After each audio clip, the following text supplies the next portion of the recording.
पांडे प्रशांत किशोर की पूरी फर्जीवाड़ा अब खुल गया है। चाहे वो लग्जरियस वैन का मामला हो या भारतीय जनता पार्टी के साथ सामिलता का सवाल हो। अब पूरे मामले को देखिए कि एक सत्याग्रह को किस तरह से भटकाने की कोशिश की। सत्ता प्रतिष्ठान ने इसका इस्तेमाल किया प्रशांत किशोर का, और गांधी मैदान जहां प्रतिबंधित था वहां एजिटेशन पैदा किया, पिटवाया अभ्यर्थियों को, भाग खड़ा हुआ। जब राष्ट्रीय जनता दल ने सवालों की झड़ी लगाई तो रातारात इसको भोर में उठाया गया और न्यायालय में जब प्रस्तुत किया गया तो न्यायालय में भी इसकी उदंडता खुल करके सामने आई। मारपीट तक मामला गया, फिर बहोर थाना में एफआईआर दर्ज की गई, एसपी को तुम तड़ाका किया गया। ये किस खेत की मूल्य है भाई? इसकी उम्र क्या है जो इस तरह की भाषा का इस्तेमाल करता है? और पुनर्विचार किया गया इसके फैसले पर। प्रशांत पांडे के लिए दिए गए न्यायिक निर्णय पर अगर पुनर्विचार होता है तब कल्पना कर सकते हैं कि दिल्ली से लेकर पटना तक सत्ता किस तरह से इसका इस्तेमाल करता और इस्तेमाल होता है। हम लोग पहले ही कहे कि बेबी प्रोजेक्ट है, बाजारू शिखंडी है। ये नोट छापता है, वोट काटने का काम करता है। बिहार का पिछड़ा, दलित तंत्र पिछड़ा, इन बातों को समझता मैं जानना चाहता हूं। क्या न्यायिक निर्णय बदले जाते अगर प्रशांत मंडल होता, प्रशांत चौधरी होता, प्रशांत माझी होता, प्रशांत मुंडिया होता, प्रशांत रविदास होता, प्रशांत महतो होता, तो निर्णय नहीं बदले जाते। अरे बात सबको पता है। परिवहन विभाग ने तो जारी कर दिया इसके सारे फर्जीवाड़े। ऐसे बेबी प्रोजेक्ट लोकतंत्र के लिए घातक होता है। ये लोकतंत्र का मजाक बना करके रख दिया है। और मानव कहता है कि हम सत्याग्रह करेंगे, आंदोलन करेंगे। अरे तुम्हारी तो सारी फर्जीवाड़ा खुल करके सामने आ गया। और तुम्हारा प्रादुर्भाव गुजरात से हुआ है ना, किसको पता नहीं है? कौन नहीं जानता है कि भाड़े पर काम करने वाले भाड़े के टट्टू हो, इसके सिवा तुम्हारी कोई पहचान नहीं है। इसलिए हम आपने यह कहा कि हमने जो जमानत की प्रक्रिया हुई, बेलेबल सेक्शन है सब। जिस तरीके से इन्होंने अपनी पेशी किया, लगा कि बड़े भारी आंदोलनकारी हैं, लेकिन ये बिहार है, यहां चक्रव्यूह में फंस जाइएगा। और चक्रव्यूह में फंस गए हैं आप।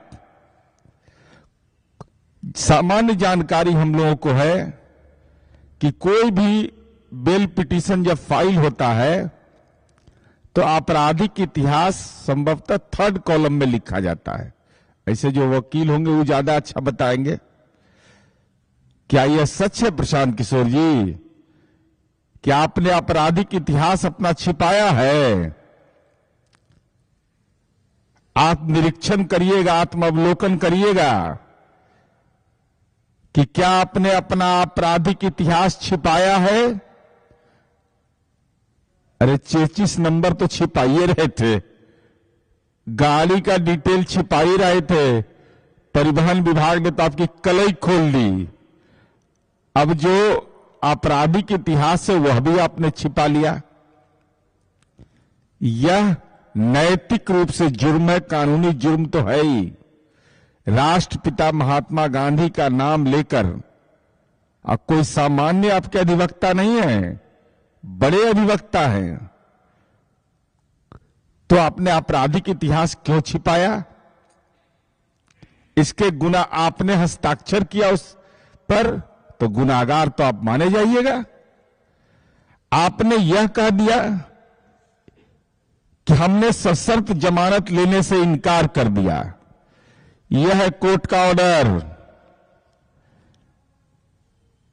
माननीय प्रशांत किशोर जी, आप स्वस्थ हो जाए इसकी कामना है हमारी, लेकिन भाषाई रूप से अस्वस्थ आप हैं। और आपने जो टिप्पणी किया, कहा कि हम तो बेल सशर्त हमको मिल रहा था, हम बेल लेने से इनकार कर दिए, हमको बेउर जेल भेजा गया। ये मैंने सुना मीडिया के लोग भी इस सवाल को पूछते थे। हालांकि हम लोग कोई तवज्जो आपकी राजनीति को देते नहीं है, लेकिन आपकी भाषा जब विकृत हो गई तो लगा बताना जरूरी है। ये कोर्ट का ऑर्डर है, Gandhi Maidan police station case number 5/2005 state versus Prashant Kishor and others. यह बाजाप्ता यह ऑर्डर शीट है और इस ऑर्डर शीट को मैं पढ़ना चाहता हूं, तब इनकी कलई आप समझिएगा कि क्या बोलते हैं और क्या ये करते हैं। कहा कि हमने तो कोई शर्त मानने से इनकार कर दिया, मैंने अपनी कि हमारा इतना कमिटमेंट है कि हम शर्त नहीं मानेंगे। मैं जरा पढ़ के हम सुना देते हैं।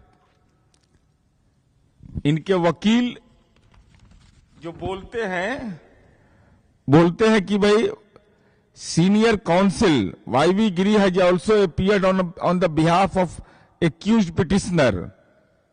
वाईवी गिरी साहब जो बड़े वकील हैं, न्यायविद हैं, वो इनके तरफ से अपीयर होते हैं, पटना उच्च न्यायालय के बड़े वकील हैं, और वो कहते हैं अपना तर्क देते हैं कि हम इनको बेल दिया जाए। उसके बाद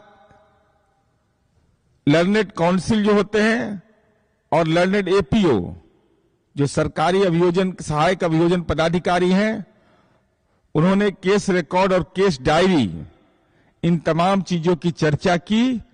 अंडर सेक्शन जो मुकदमा है 1912, 1913, 190, 223 BNS, ये सब बेलेबल सेक्शन है, जमानतिया है।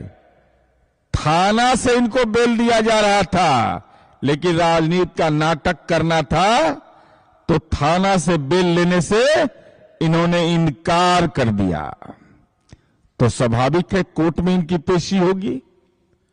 कोर्ट में पेशी हुई और कोर्ट में पेशी होने के बाद बेलेबल चूंकि ये मुकदमा धारा था, तो ऐसा कोई भी, it is a matter of great surprise, या ध्यान से सुनिएगा, कोर्ट लिखता है it is a matter of great surprise that there is no version of police with regard to the circumstances under which the accused petitioner was not released by bail by the police. जो परिस्थिति थी ये आश्चर्यजनक है कि इनको तो थाना से ही बेल लेना चाहिए था, लेकिन थाना से इन्होंने बेल नहीं लिया और ये निजी मुचलका पर रिहा हुए। निजी मुचलका किसको कहते हैं? किसको पढ़ा रहे हैं प्रशांत किशोर जी? पर्सनल बॉन्ड का औचित्य क्या होता है कि पुलिस जब बुलाएगी तो प्रशांत किशोर जी हाजिर रहेंगे। उसमें यह साफ तौर पर रहता है